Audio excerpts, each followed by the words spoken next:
Hello, ladies and gentlemen. I'm Clint with the Scottish Clans. Thank you for joining me. I help people with Scottish ancestry connect with their heritage by uncovering the colorful, the wild, and the true history of the Scottish clans without the romanticized distortions of the past. And if that sounds interesting to you, then you're in the right place. Today's story didn't happen 400 years ago. It is unfolding as we speak, and it has all the hallmarks of a great story. It has conflict, protagonists, antagonists, and the trajectory that is still ongoing. Join me as I interview Morag and Shauna, two MacDonald sisters who are living in Scotland, native Scots, as well as Rick and Sarah, members of the Scottish diaspora who live in Texas. We're going to see what part they're playing in this conflict. They are fighting valiantly for big things at stake. Yes, there's some really important pieces of real estate here that are sacred to Clan Donald. But there's so much more than land. And if you understand the concept of duchas, and you've been with me as we've discussed that before, then you're starting to get it, but there's very specific things. And it's even broader than the concept of duchas. And what I can challenge you or invite you to do as we go throughout this discussion with my wonderful guests is look for things aside from real estate that are at stake here and make a list and post those in the comments. I think we're going to get a pretty hefty load of things that are on the line for Clan Donald right now. Who's the different parties that are fighting here? It's a really interesting story, and if you're going to swipe away because you're not genealogically connected to the Clan Donald, let me just remind you that they were so big and so powerful in the Isles and Western Highlands of Scotland that even if the clan you're descended from doesn't genealogically connect to them, the history of that clan, if they're from anywhere close to that region of Scotland, is neck deep in MacDonald history. And some of these things that are on the line might actually pertain to you and your ancestors and your heritage. So join me as I interview Morag, Rick, Shauna, and Sarah. And let's hear about this conflict. If these are things that are interesting to you, you might also be interested in a way to display your pride in your Scottish heritage by wearing a battle shirt with the war cry of your clan on the back. And in cases where we couldn't find a documented war cry, the heraldic motto. Also, you might be interested in our Clandanas. It's the simplest piece of clothing ever existed, just a bandana with your clan's tartan on it. And even if you go on our website with the link below to find it and it doesn't have on our drop-down menu your clan, you still can do a custom order and we can make that happen for you. So go check that out. And in the meantime, I'm going to turn you over to my discussion with these wonderful members of Clan Donald. All right, ladies and gentlemen, I'm Clint with the Scottish Clans, and I have a really unique opportunity right now to visit with members of Clan Donald, who are the big news. I actually was looking this up. It's in the BBC has reported on it. It's a big deal amongst the broader Clan Donald diaspora, but even just it's a topic of conversation and it's in the news, just general news in the UK. So I have Rick, Morag. I'm just going down my Zoom as it's stacked up in the Zoom here, but I've got Rick, Morag, Shauna. Did I say your name correctly? Shauna. Shauna. I love that you you and Morag really got the Gaelic thing going on there with your first name. So I love it. I love it. And then Sarah, I'm going to turn it over to them to introduce themselves, what role they're playing in this as this drama unfolds with a pretty significant, culturally significant,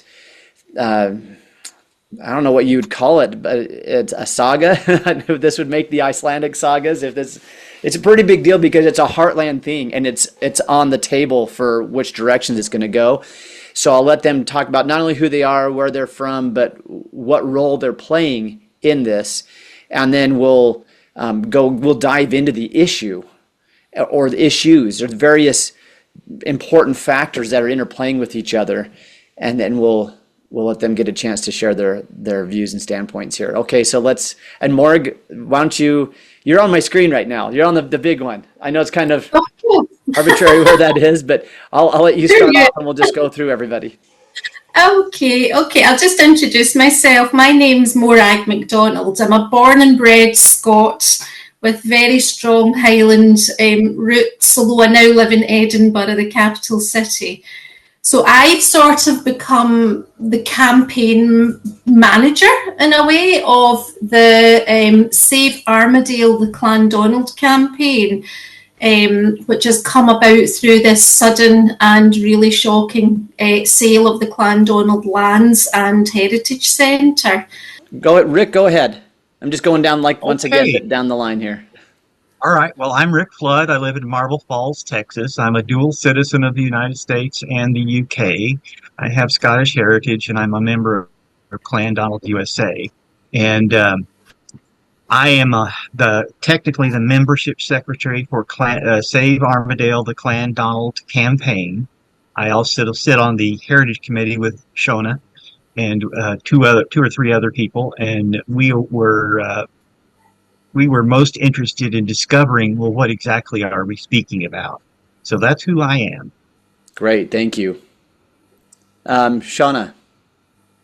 Hello, my name's Shauna MacDonald. I'm Morag's sister, and I got involved in the Clandonald Save Armadale campaign because I was absolutely outraged at the planned disposal of all these assets, which were purchased more than 50 years ago in perpetuity, to be held in perpetuity for Clandonald worldwide. And it's absolutely shocking what's being proposed. Thank you for your introduction. And Sarah, absolutely not last but not least. Sarah, go ahead and introduce yourself and what role you're playing and also how you connect into the Clandonald. Gotcha. So I'm Sarah West. I'm right outside of Houston, Texas, in a little town called Needville. I am working with social media, but most importantly, doing digital marketing, helping build a website, working on merchandising, things like that to bring that into play. It's kind of where my expertise lie. My line is actually a direct descendant of Hugh of Slate from the MacDonald of Slate line. And my ancestors came in through North Carolina. They actually came to Delaware and into North Carolina and changed the spelling of it when they came over to McHouston, which in Kentucky and North Carolina, they call it McChristian. So, just out of curiosity, Morag and Shauna, do you have this is just a cultural, this is has no huge bearing on the whole issue here, but out of curiosity, do you have any connection with the Gaelic language? Was it spoken by any relatives or in your home, or I see Shauna nodding her head. Our Grandpa MacDonald was a native Gaelic speaker and didn't actually learn to speak English until he was 5 years old when he was sent to school. So he was actually brought up by two old maiden aunties in a croft. They were two old spinsters. And in actual fact, it's the sad reality of what happened to the Gaelic language and its deliberate destruction. When he went to school, he would actually get hit, physically belted at school for speaking Gaelic. So essentially the Gaelic language was belted out of him. So by the time it was kind of my father's generation and our generation, the language was pretty much lost to us. But I think, and Shauna, you can allude to this, that our generation have made a huge big play in trying to bring it back. So we have a brother who, for example, he sent his children to Gaelic medium education. Shauna's moved, she's taken it to the extreme, she's moved to the Outer Hebrides. And she used to run a Gaelic choir. So you want to take that up from there, Shauna? Yes, well, I've always felt sad because Morag and I were given Gaelic names, but we couldn't speak the language. And also we were brought up near Glasgow. So it wasn't a Gaelic speaking area, but our parents used to take us to Gaelic ceilidhs. Even though we lived in a shipbuilding town near Glasgow, the Highland Association used to run ceilidhs in the town hall. So that's how we first heard Gaelic being spoken and sung. And the Glasgow Highlanders Institute. We also had a very memorable holiday on the island of Barra when I was about 12 and Morag was about 10. And we were invited to ceilidhs, and all the local people would invite us every night to a ceilidh. So we heard Gaelic being spoken and sung when we went on holiday to Barra. But then later on, when I was an adult, I joined a Gaelic choir in Edinburgh and learned some Gaelic through singing, but also more importantly, learned a huge amount about all the different songs and all the history of the songs and their significance. And then later on, again, when my children were a bit older, I went to actually do some, learning of the language. So I studied Gaelic in my own spare time, I should add, at college in Edinburgh, and I also went to Salmorostig in Skye, which is right beside where Armadale is. But Morag and I have got a huge amount of Highland connections in terms of our MacDonald family. So every summer holiday, we were taken on holiday to the Highlands. So we've always had a huge awareness of the Highlands and Gaelic in general. Well, that's really, really cool. I was actually thinking of a lot of parallels with my own family. I've come from a cattle ranching family. Both of my grandfathers were cattlemen, and I was actually raised fairly close into it and spent a good deal of my life working on my mom's side of the ranch, but did also some work with my dad's father's operation. But there are branches of the family that have moved farther and farther out, and over the years they've held reunions where they get to come back, and it's kind of a touchstone, right? You can put your hand on the roots and connect with where you're coming from. I really resonate with what you just shared in those experiences. So everybody's got a chance to introduce themselves and what role they're playing. Like I said before, I'll turn it over to Morag. Well, I'll talk a little bit about what happened and why the campaign was set up, and then we can let Rick and Shauna give us a little bit of information about what they've discovered in terms of the actual value of the heritage that we're about to lose if we don't fight for it. So essentially, our connection to the Clandonald Land Trust, for me, it's absolutely lifelong. Because in 1971, when the Land Trust came into being, which was basically by thousands of McDonald's all over the world sending in a little bit of money to make sure that we got this land and the heritage to be held in perpetuity for the Clandonald. One of our old favourite uncles, our old Uncle George, who was a real character, was one of the people who sent us money to get his little, oar in there to get these lands bought and put into the trust. So we spent our whole lives absolutely hearing the never-ending story of this Clandonald Land Trust. And so as we grew up, we were taken there on days out. And as we became adults, I've been taking my own daughter, who's 20 now. I've been taking her there since she was 1 year old. So it's just been a place where we've always gone to sit in my old Uncle George's bench and remember him and remember my dad, who's passed now as well. And it's been a place where we've gone as a family in large groups, and it's a place that's really close to our hearts, with the whole kind of McDonald connection running through. So when I turned on the television a couple of months ago, completely out of the blue with no warning, and saw that the Clandonald Land Trust was going to be floated on the open market within a matter of weeks without having heard anything, I actually sat and cried my eyes out for 2 hours on the sofa. It was like hearing that my Uncle George and my dad had died all over again. It was almost like a kind of grief that I was kind of gripped by. It was very personal.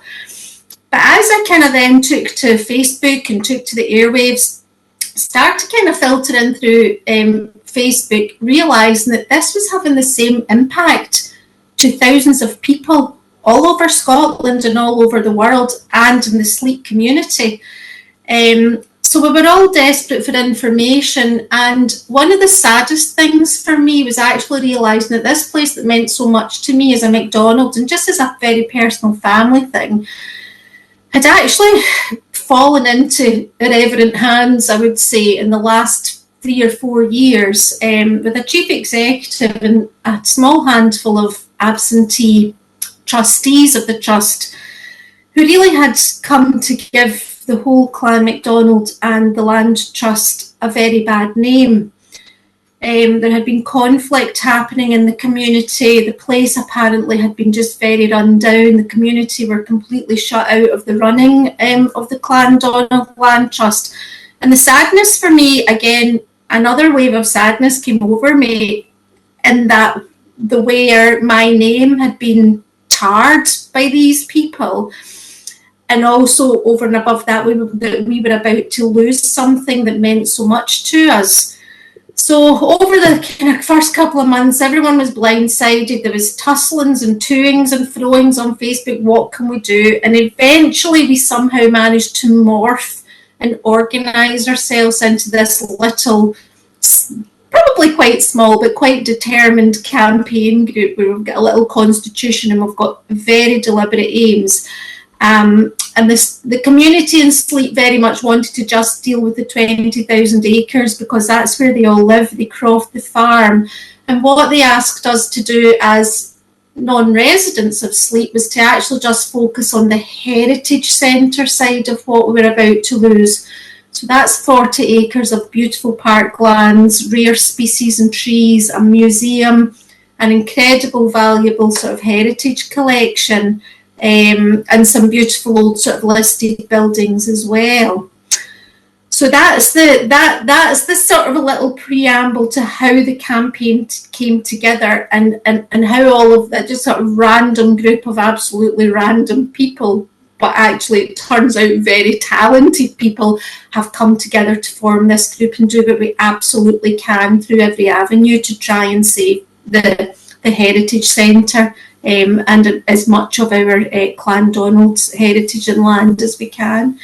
So at that point, I'm going to pass over in a joint effort to the very able Shauna and Rick, who have both been working day and night for the last 3 weeks examining all of the heritage aspect of the trust. So Rick, would you like to go first from the point of view of being across the pond and what all of this means to you and the heritage that you've discovered? Sure. One of the things that I've done, and the only reason I haven't been a member of Clandanas USA a lot longer is because my focus has always been on genealogy. I focus on the parts of my genealogy that are difficult, not the ones that are easy. McDonald's were very hard to trace for a lot of reasons. When I came to the realization that they had to have come from Scotland, just after the Battle of Culloden in 1746, or possibly due to the Highland clearances that occurred after, they were either transported, left of their own accord, or sent somehow to America. And the reason that following MacDonald genealogy for me has been so difficult is I have no original emigrator. I don't know who it was.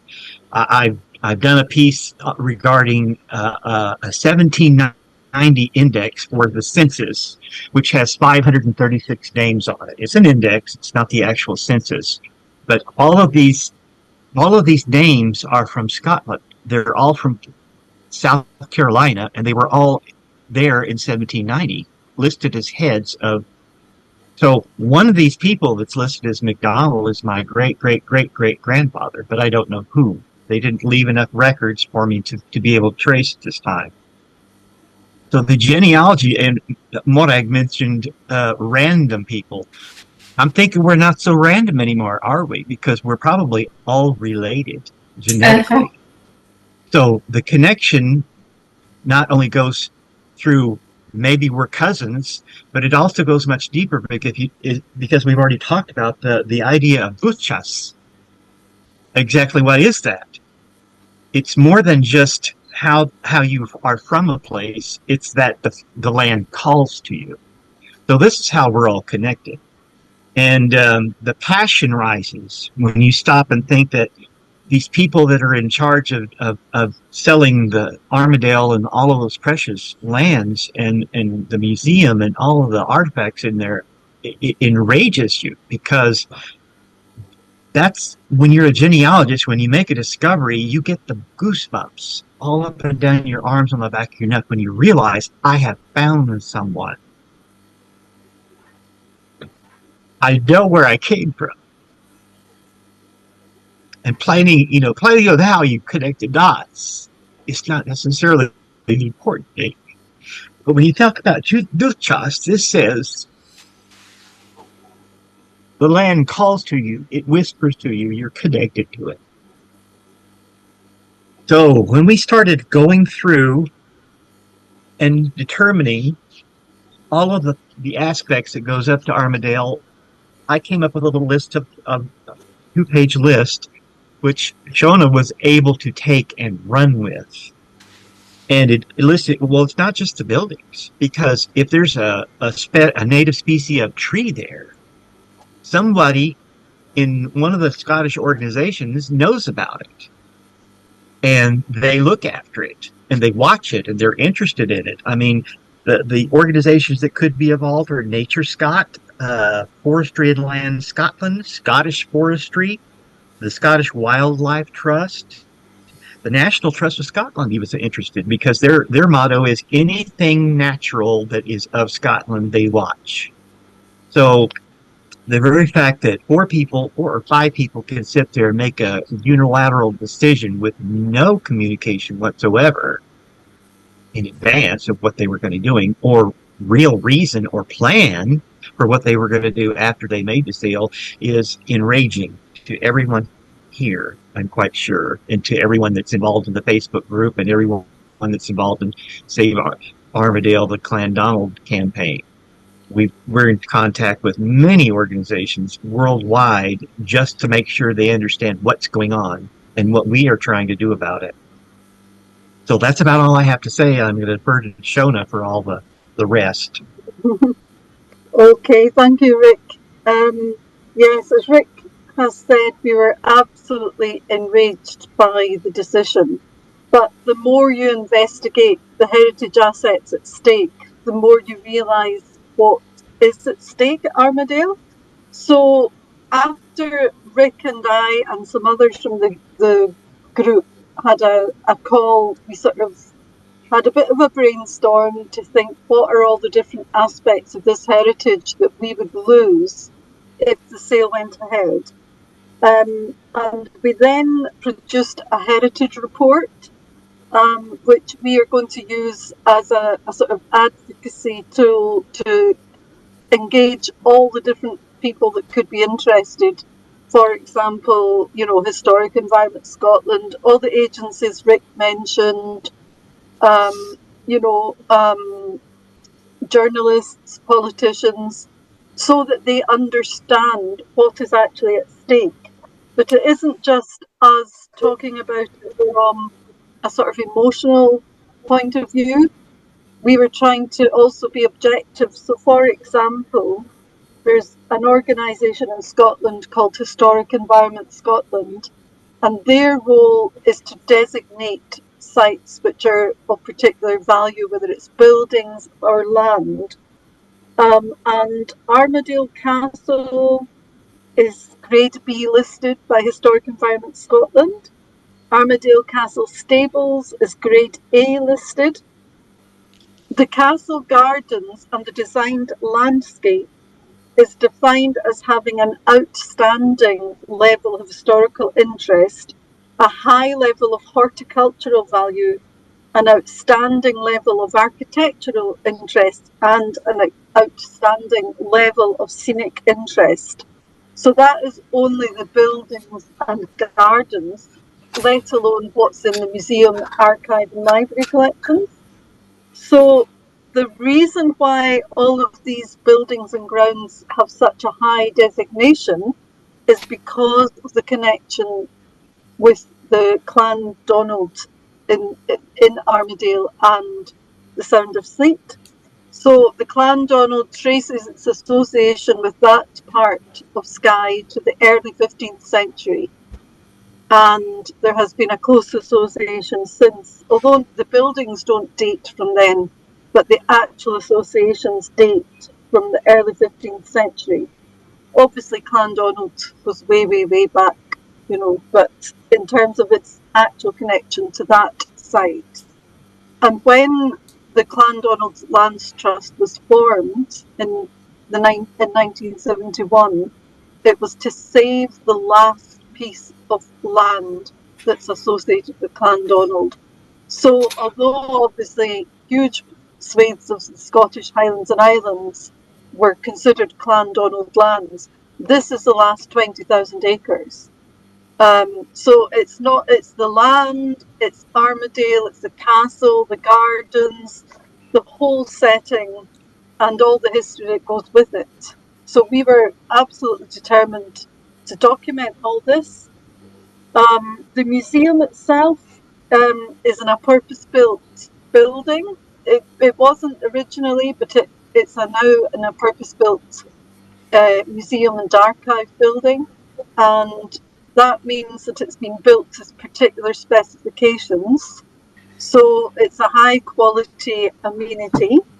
The collections themselves go back to the Bronze Age. So they have Bronze Age assemblages.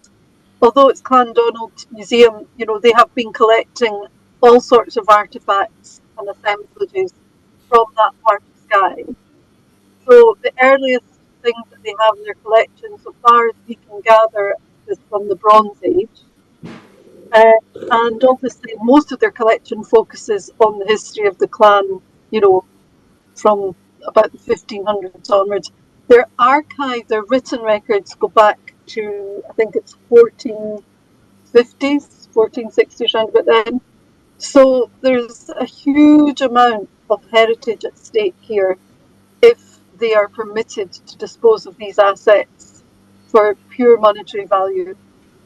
And the important point we wanted to make in our heritage report is that the whole collection, it's a cohesive collection of buildings, grounds, gardens, castle, everything belongs together in that place. So although the trustees are saying that they would not be selling the museum collection, where are they going to put it? Where are they going to store it? How are they going to make it accessible to the public? So we are absolutely determined to try and retain this for the public, but not just for Clandonald. It's the story of the whole Highlands and Islands of Scotland through the history of Clandonald, which, as most people will be aware, was probably the most important clan in the Highlands. And in my opinion, I should have said at the beginning that I'm actually a professional archivist. And obviously I go around a lot of museums. And in my opinion, there is no other museum in Scotland that tells the story of the Lordship of the Isles and the whole of the Highlands and Islands, as well as the Museum at Armadale, apart from possibly the Museum of Scotland in Edinburgh. But that's just one small corner of one huge museum. Whereas this is in Armadale, where all the action was. People can visit, who are anyone who's interested in Scotland, the Highlands and Islands. It is a national treasure, and it shouldn't be put up for sale in the open market. Shauna, you said something there that kind of reminded me of, you're the MacDonald counterpart often, and sometimes antagonist, but the Clan Campbell, you're similar in a lot of ways. If you weren't similar in a lot of ways, you wouldn't have made good enemies, right? If it was just completely lopsided. But one of the ways that you're similar is I was studying some of the materials, because I have some connections in Clan Campbell that were able to furnish me with some of their histories. And I was reading through and I was like, they were such a big deal in Argyle that the history of Clan Campbell is so interwoven with the history of Argyle that even if you're a smaller clan or a medium-sized clan that has no necessarily genealogical connection to Clan Campbell, the fact that you're in Argyle means that these are great sources for these other clans too. And that's what the parallel that I saw with, Shauna, as you were describing the archives and the records and the importance of them, is that in their realm, in the Isles and a lot of the adjoining mainland of Scotland, the MacDonalds are such a big deal, and their history and all the subordinate clans, especially, under the lordship of the Isles up until 1493, but then afterwards, those cadet branches that became kind of clans in their own right, Clan Ranald, Slate,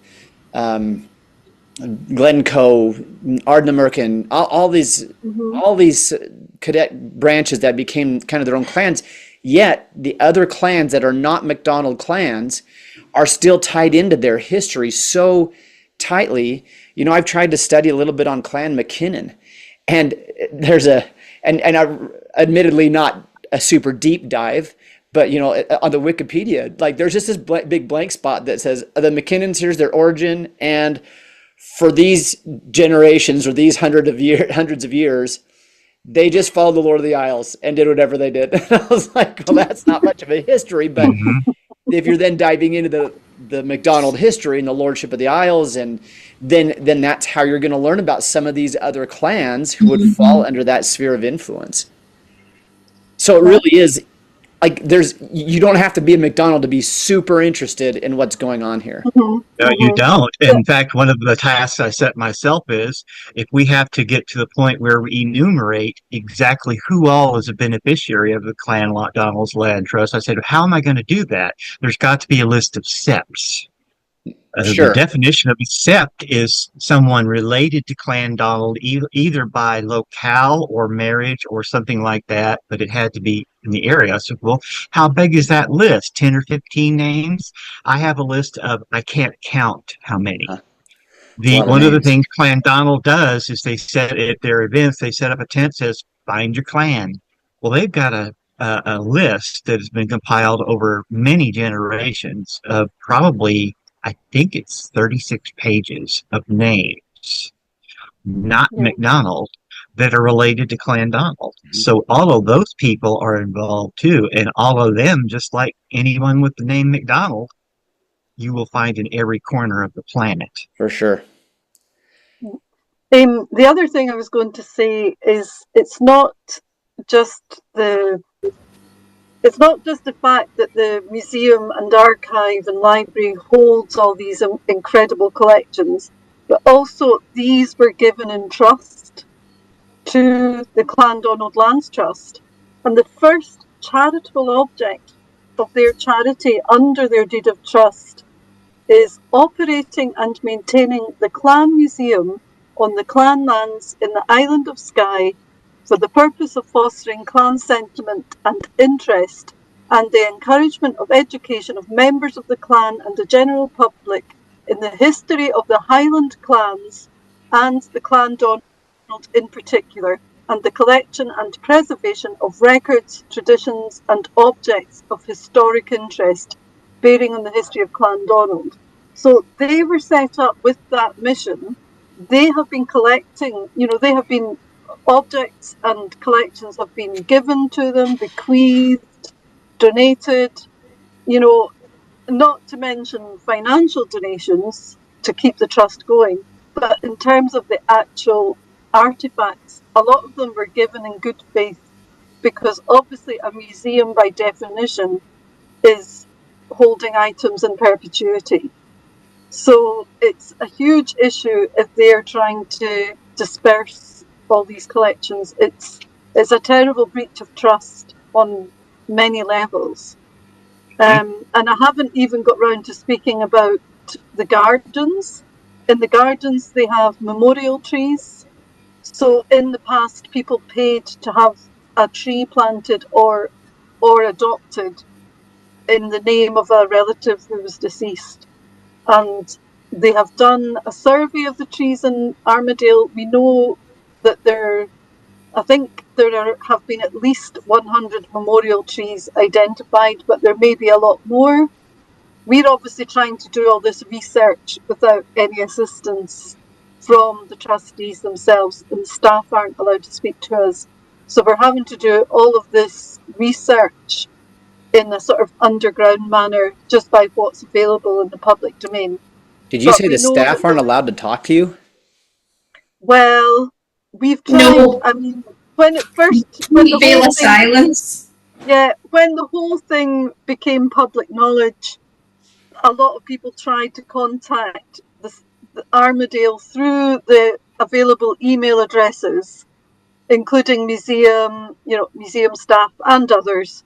And there have been zero replies from what we can tell.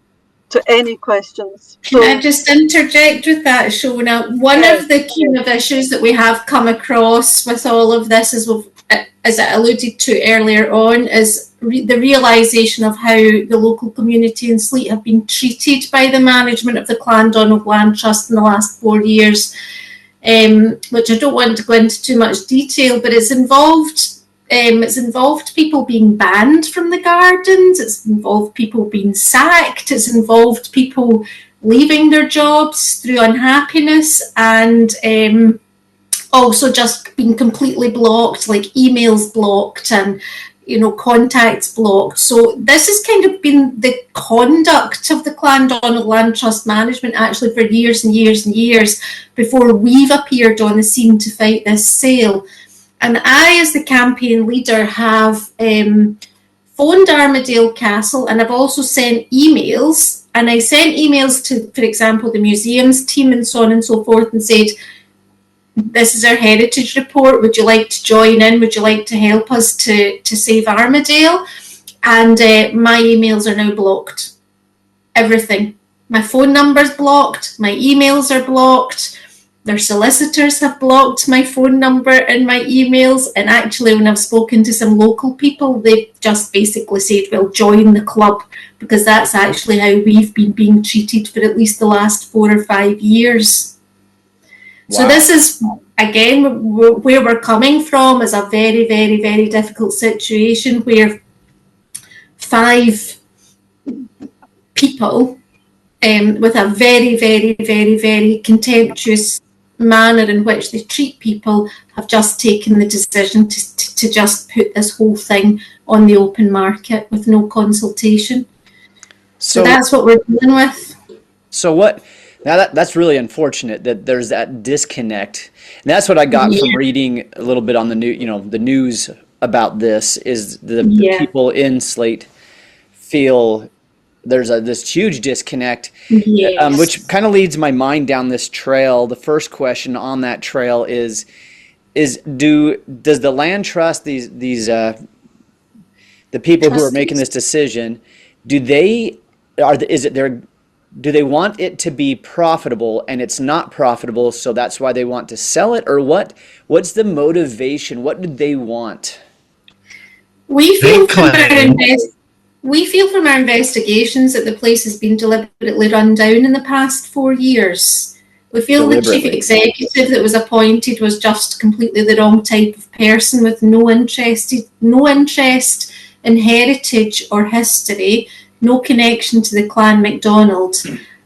We basically feel that he's come in with an agenda to run the place down, to create a situation where it's not very profitable, and to basically leave the place to rack and ruin. So they haven't been interested in keeping it up, in building it up to a position where it's profitable. I think it's actually more sinister than that. I think it's been a deliberate ploy to run it down in order to sell it, to make a case to sell it. Interesting. Many things point to that being the possibility, because our position is also, in anything that I have researched has come to light, is that anything that causes the sale of the Armadale and Castle and lands was their direct fault. We, in one sitting at one point, came up with 2 or 3 ideas that would increase visitors and increase revenue, and none of that has been done. In fact, in one instance, they just stopped it altogether. There's no weddings anymore. There's no clan tent outside where the ferry lands that says "Find your clan." There's none of that that's going on. So anything that they claim is a result that causes them to have to sell the land is their responsibility. Yet they don't want to communicate to us about this or say, well, we're having this problem, clan members. What do you all think of that we can do to fix it? Mm-hmm. I've also received communication from quite official kind of people in the community in Sleat, like the community liaison groups, who have shown me some information where they actually approached the Clandanas Land Trust in 2023 with a whole raft of ideas about re-engaging with the community and all of their ideas about how they could kind of really get the Clandonald Land Trust up and running again, for example, after the pandemic and the lockdowns. And one of the people that headed up that liaison group was a man who was very, very, very experienced in community engagement and had previously worked with the National Trust and things like that. And they were just all told to get lost and they were not engaged with. So there's never been any interest for them to take on ideas that were actually going to kind of reboot the Clandonald Land Trust and make it a successful, viable sort of visitor attraction again. So, it doesn't seem like. Go ahead. Sorry, Clint. No, I was just going to say the other big question is, if they were having financial problems sufficient to need to sell land, then why are they selling all the other, they could sell some land and make money to then invest in the heritage. But they're not just selling the land, they're selling the land, and then separately from that, they're selling the castle, the museum, the grounds, the gardens, all the historic buildings that go with that. So they have already sold something. I'm sorry, Shauna. They have already sold a historic property called Kingsborough House, which has a connection to Flora MacDonald. Flora MacDonald, as you may know, was married at Armadale in 1750. So they sold this land that was bequeathed by a widow who probably intended that to be part of the trust that was preserved forever due to the connection of the history. So they've already done some things that are outrageous. Mm-hmm. That's unfortunate.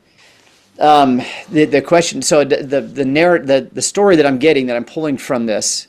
Well, I think it's interesting. At the very beginning, Morag used a word called. She said that they were irreverent, which the immediate definition of that in my head is somebody who, or that quality defines somebody who lacks a sense of the sacred. Very interesting. That is exactly it. That's exactly what I mean, Clint. Exactly. They have no soul. They have no feeling. They have no heart. Well, they're not story, interested in. Yeah. Right. So the narrative, the kind of the main line of the narrative that I'm pulling from this, from what you've been able to find, this is your. It was not one random thing here and there. It's a string of things that seem to create a story that these people deliberately run it down so that they could profit from it, and are completely uninterested because in any of your grassroots efforts, like, no, we can do this. Don't let us. Well, they don't want you to do it. And so they'll block any effort, or pretty uncooperative with all that, to get it to a position where it can be done. So what's the recourse? Is it a legal battle? The recourse is that we want them removed. So if you look at the aims of our little constitution, the number one aim is we want the trustees removed and new trustees appointed. And to allude to what Shauna said about the land sale, it's all gone up kind of in two kind of separate lots. The land sale would raise possibly up to about £7 million. So if they wanted to sell the land and sort of let the community deal with that, they would have £7 million, which is one massive amount of money to say, go and have a nice new fresh start with your 40 acres of heritage centre and parklands, but they are absolutely refusing to consider the money from the land sale to go into maintaining the 40 acres of land in the heritage centre.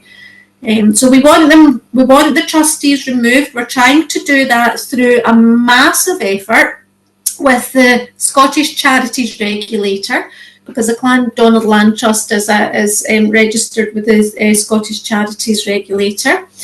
And we've actually appointed a solicitor as on behalf of the beneficiaries of the deed of trust, who are the Clandonald and all their septs. and we're going to kind of issue them with a cease and desist letter to start with. We're running a media campaign as well, so we're trying to get our story out into the press as well, and we've got some quite senior politicians involved. And so that's Sarah the thread of is our involved in that media campaign. Yeah, is that where Sarah? Yeah. Sarah, you want to come in and talk about our social media?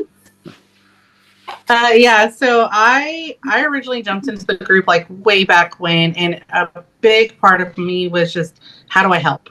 And I think that's most of us is, how do we help a campaign of this size, especially if you're across the pond in America or in another country.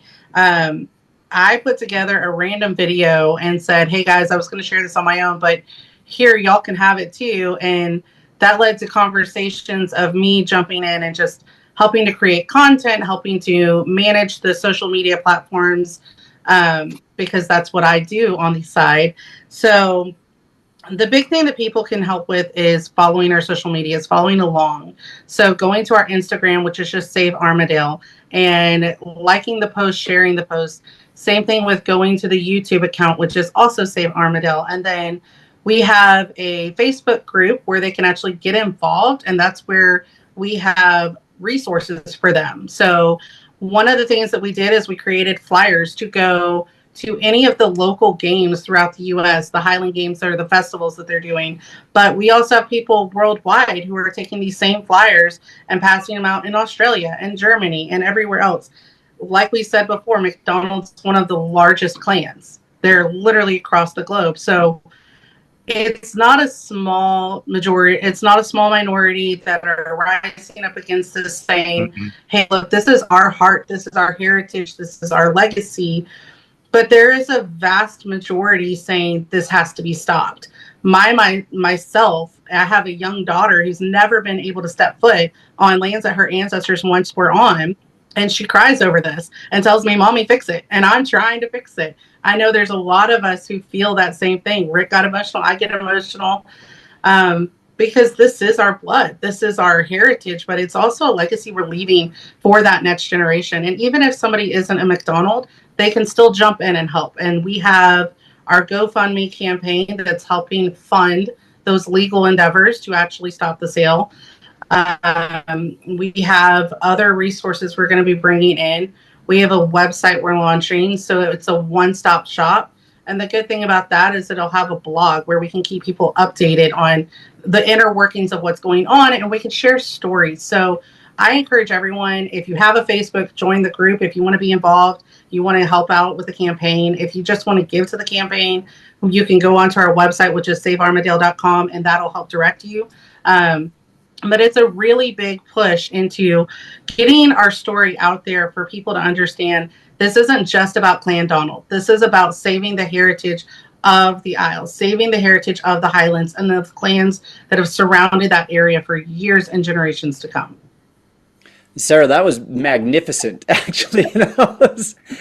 She is magnificent. That was great. It's magnificent, yeah. That was what we wanted to hear, because that I would have asked had you not said it. You included in that a call to action and exactly where people can go. All of the things that you said, all the channels, the YouTube, the Instagram, the Facebook, savearmadale.com. I'll have all of those links in the description / show notes, because this will probably be a podcast platform and YouTube platform. I'll have all that in there where people can just go down in the notes, click, and go to these avenues that you've created to gather the support that you need. Aside from visiting the YouTube, following Instagram, joining the Facebook group, visiting the website, are there any other calls to action that you would like to make to the broader Clandonald diaspora? We've been asking everyone to write as an individual to the Office of the Scottish Charities Regulator, particularly if they are of the Clandonald or one of the septs, because they can actually claim the writing to object as a beneficiary of the deed of trust against the actions of the trustees. And we're also asking people to write the same letter and direct it directly to the Clandonald Land Trust's lawyers. And the information about the email for their lawyers and the the page for the Office of the Scottish Charities Regulator is all to be found on all of our social media channels and Facebook page, thanks to the lovely Sarah. Yeah, this hour has just flown by. It just flew by. For me, it was really interesting to hear how this whole situation came about, what y'all are doing to engage in this process, get this to go the way that you want it to go. Not just you personally, like it's a selfish effort, but you as a member of this broader community. And so I'm really excited for you, and hope this goes really well. Any wrap up? There's so many more things about the campaign and the story we could tell you, and we could get into kind of the realms of, it's almost like a 16th century battle between the chiefs and things like that as well. Absolutely. We better just leave that there. That's for them to come out and tell you. Better not go into that. Better not go into that. Yeah. But, clan chiefs feuds in the 21st century. Yeah. But the trustees are dealing with a group of very, very determined clanspeople. Yeah, they don't know what they've bitten off more than they can chew. And there's only 5 of them. There's only 5 of them. Four. Exactly. 5. You know what it reminds me of? It reminds me of the Battle of Blaenalania, where they I hope I got close on that Gaelic pronunciation, but where and it's a Clandonald story, which is the best, is that they had, had another chief that the one contender for the chief of Clanranald had been fostered with the Frasers, but they had their own guy, Ian Moidertuch, and he had a lot of following, and there was this, and without going into boring people the whole thing right now, wild story where the people kind of chose who they wanted to be in charge. We are definitely going to be choosing who we want at the end of this. Yeah, absolutely. Yeah. And there's these obligations that chiefs have to in the terms, in the way of lordship, and the obligations to the broader clan, and the reciprocal responsibilities. So it really, there's some continuity here. Really interesting. Thank you so much. I have to wrap it up. I have to have a couple other things I need to attend to today, but man, it's been so good we've had a call before. Shauna, this is the first time that it's been a pleasure to visit with you. It's been a pleasure with all of you. Let's keep in contact. Let me know what else I can do to help out with you guys, and God bless you in your efforts. Thank you so much, Frank. Thank you very much. Thank you. Have a great day.